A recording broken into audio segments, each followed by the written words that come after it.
안녕하세요. 문풀 강선생입니다. 오늘은 아이들의 문제 풀이에 대한 이야기를 좀 해볼 텐데요. 사실 오늘뿐만 아니라 올 한 해 제가 지속적으로 올해 2024년의 테마입니다. 아이들의 문제 풀이, 요것에 대해서 집중적으로 이야기를 좀 해보려고 합니다. 챌린지를 진행하면서도 그렇고, 제가 그냥 개인적으로 어머님들이 질문하시는 걸 받았을 때도 그렇고, 우리 애는 이렇게 풀었는데 답지랑 달라요. 이렇게 풀어도 되나요? 라고 질문하시는 분들이 꽤 많았어요. 특히 이제 중등의 1품 A급 정도 되면은 어머님들이 풀이를 보고, 이게 제대로 푼 거 맞나? 이런 식으로 풀어도 되나? 하고 문의 주시는 분들이 꽤나 많았습니다. 어머님들이 그 풀이를 양쪽을 다 이해하고 애는 어떻게 풀었고 답지는 이 이야기를 하네. 그럼 애가 더 잘 풀었네. 아니야. 답지대로 푸는 게 조금 더 좋을 것 같아. 이 판단하기 쉽지 않거든요. 그래서 중고등으로 이야기를 하면은 저도 조금 수월하고 해드릴 수 있는 이야기도 많겠지만 어머님들이 피부로 와닿지 않을 수 있으니까 초등 문제로 예를 들어서 한번 설명을 해드릴게요. 자, 초등학교 3학년 교과과정에 나오는 문제입니다.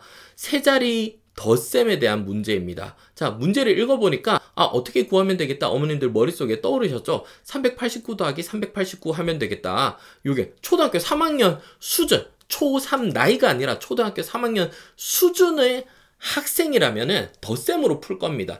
이런 문제는 갔다 온 거리니까 갈 때, 올 때, 그래서 389 더하기 389 해서 구해야지 하고 푸는 게 정상적인 수준이에요. 정상적인.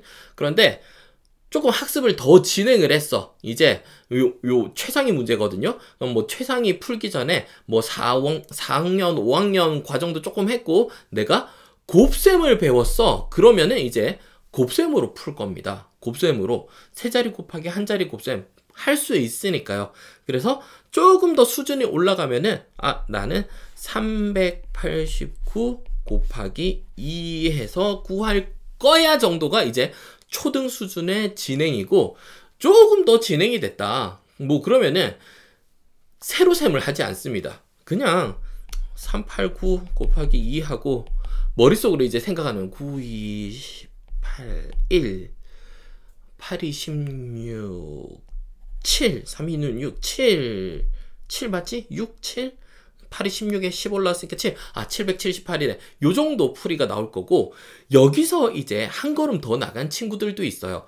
어려서 이제 사고력이라든지 여러 가지 수를 다루는, 수를 조금 감각적으로 양에 대한 개념을 잘 트레이닝 받은 친구들은 풀이가 생각이 요렇게 시작이 됩니다. 그리고 학습이 어느 정도 완성돼 간다. 즉, 초등학교 3학년에 나오는 문제는 내가 장악하고 푼다.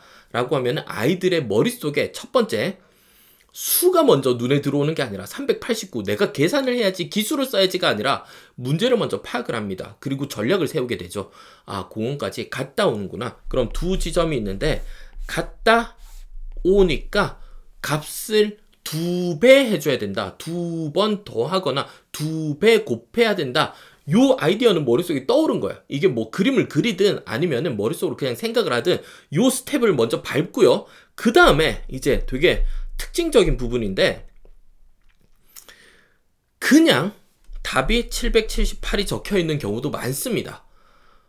이때 이제 엄마가 잔소리하거나 너 왜 풀이 과정을 안 적니? 이러면은 이런 흔적이 남을 때가 있어요.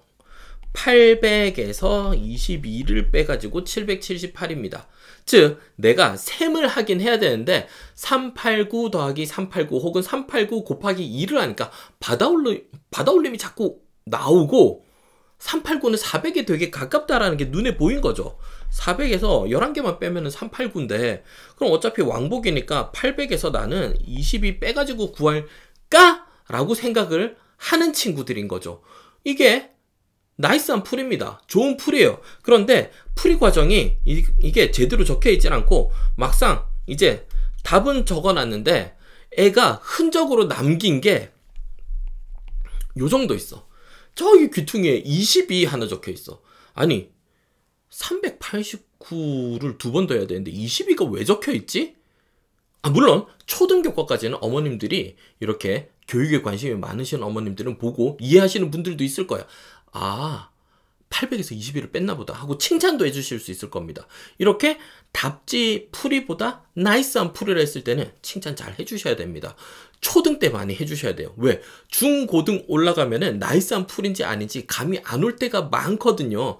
그래서 초등 때는 이렇게 애가 조금 뛰어난 풀이를 해줬을 때는 칭찬 많이 해주시고, 다른 풀이, 수준이 올라감에 따라서 다른 풀이가 나오는 게 정상입니다. 그래서 선행을 하고 심화를 하고 하면은 배우는 게 늘고 스킬이 늘고 훈련량이 늘고 경험치가 늘었을 때 풀이가 달라져야 돼요. 풀이가 매번 똑같은 풀이만 계속 보여주면 안 돼요. 즉 내가 센을 풀 때랑 1품을 풀 때, A급을 풀 때 똑같은 풀이를 하고 있다? 안 되는 거예요.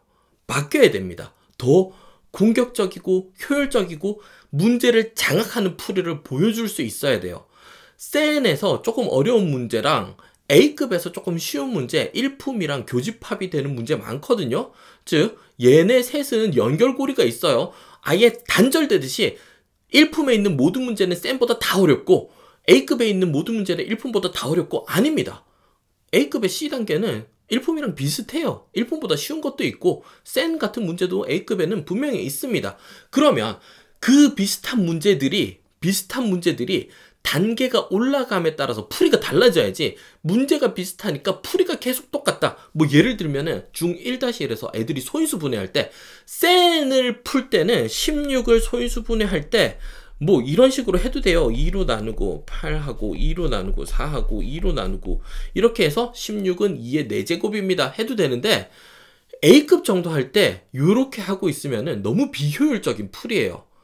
답지에 이렇게 하나하나 쪼개주고 있다고 해가지고 내가 그대로 계속 하고 있으면 안 되고, 1품 즈음부터는 16은 4 곱하기 4인데 4에는 2 두 개 있으니까 2에 4번 곱해진 거겠네. A급 할 때는 16은 그냥 2의 4제곱 해버릴 수 있어야 돼요. 풀이 스타일이 조금씩 달라져야 되는 거죠. 그런데 스타일이 달라지지 않고 있다는 것은 문제가 있다는 것일 수 있습니다. 이런 것들을 누군가 풀이를 좀 이렇게 살펴보면서 가이드 해줄 수 있으면은 실력 향상에 참 도움이 돼요. 교육에 조금 관심 가지고. 그런데 중고등은 조금 어렵다고 말씀드렸어요. 그러니까 초등 때 조금 더 나이스하고 좋은 풀이 보여주면은 칭찬 많이 해주시면서 네가 맞다, 답지보다 네 풀이가 더 좋구나 하고 칭찬 많이 해주시면 좋겠습니다.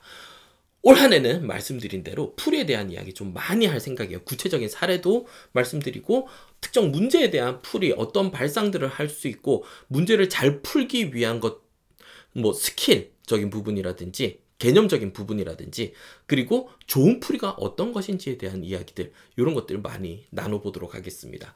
시청해 주셔서 감사합니다.